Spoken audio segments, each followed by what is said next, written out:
Come back now. More police stations have had to temporarily close down to be decontaminated after officers tested positive for COVID-19. For example, in the Western Cape, the Tableview police station in Somerset West had to be set up on mobile structure in the parking lot of that facility in order to continue to operate while the building is being decontaminated.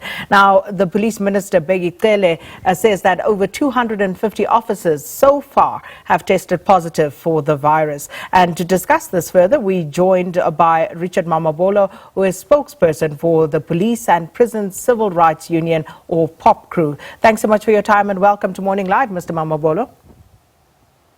Morning to you and the viewers. Firstly, Mr. Mamabolo, how would you describe the situation and how this COVID-19 has affected police officers and their morale? Look, I think we're all concerned about the rising levels, not only within the SAPS, but you would have realized that there has been an increase of 100 new infections within the Department of Correctional Services as well. So it is quite worrying. Members are obviously worried.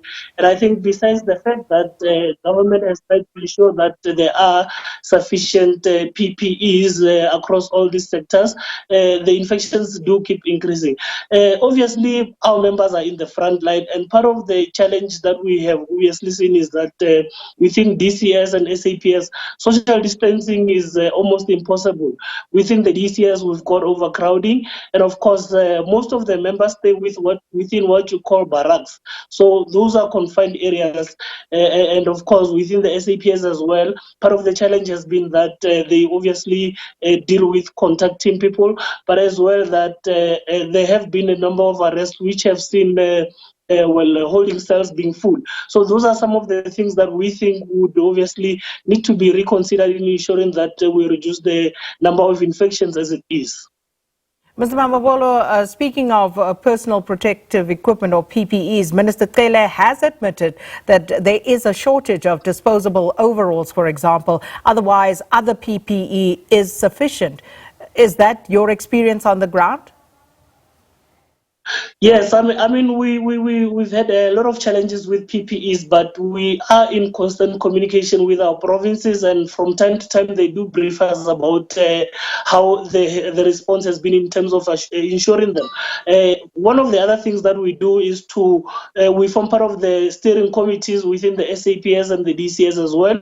So they meet 3 times a week. So whenever there are challenges, we then have a platform to engage and ensure that those challenges are addressed as quickly as possible. But at the moment, the PPEs are not so much of a challenge, except of course in ensuring that they are regularly available. But the problem we feel could be the fact that within this year's mainly that there isn't any possible social distancing due to the environment, but as well the fact that they stay within barracks as well. So those are some of the things that we think need to be urgently responded to. One of the ways could be ensuring that there is regular and intense screening processes, testing and sanitization.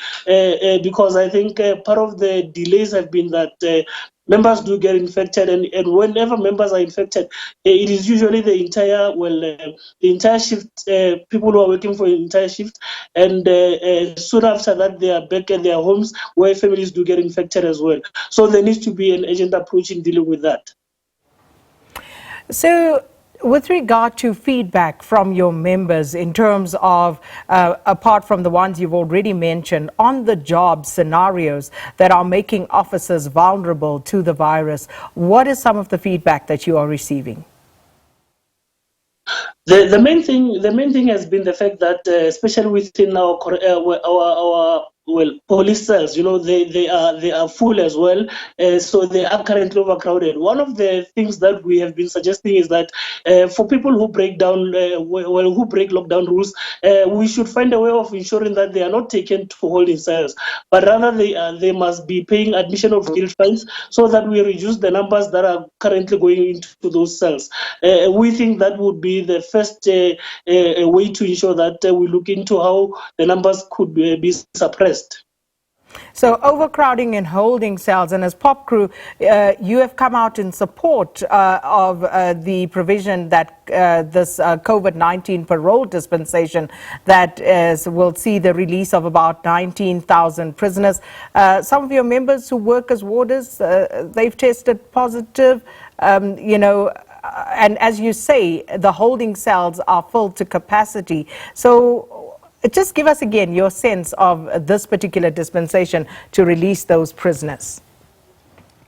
Look, we think it's a good move in the short term, but it does not resolve the long-term challenges. I mean, correctional services, for example, our correctional services are meant to handle 110,000 inmates, and yet you've got a prison population of 163,000. So despite reducing the 19,000, you still have overcrowding.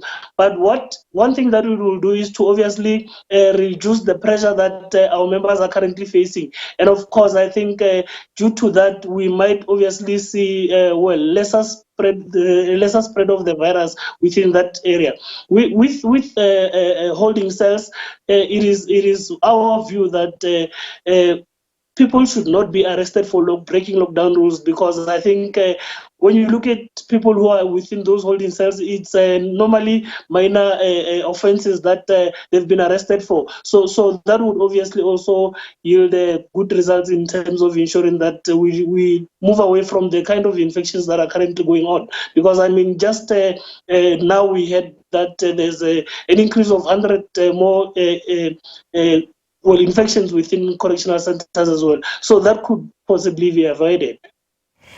And of course, there is currently a concern as well about law enforcement officials being heavy-handed in when they are applying the rules, lockdown regulations.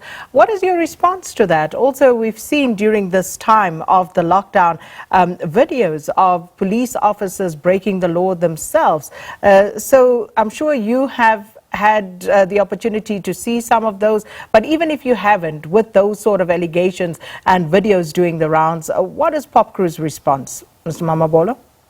Look, we've come out clearly about any form of brutality. I think we're against any form of brutality, be it against police or the public.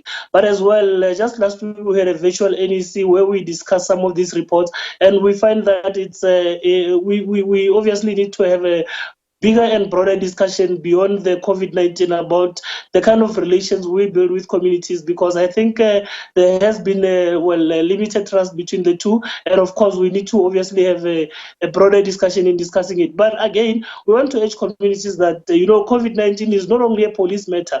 Every one of us needs to take responsibility and ensure that we comply with the rules, and of course ensure that we obviously work within communities in ensuring that we deal away with this disease. So it's a collective effort that needs to be played by both police and communities. Mr. Richard Mamabolo, thanks for your time. Spokesperson for the Police and Prison Civil Rights Union, or POPCRU, talking to us about the significant number of police officers that have now tested positive for COVID-19, amongst other issues.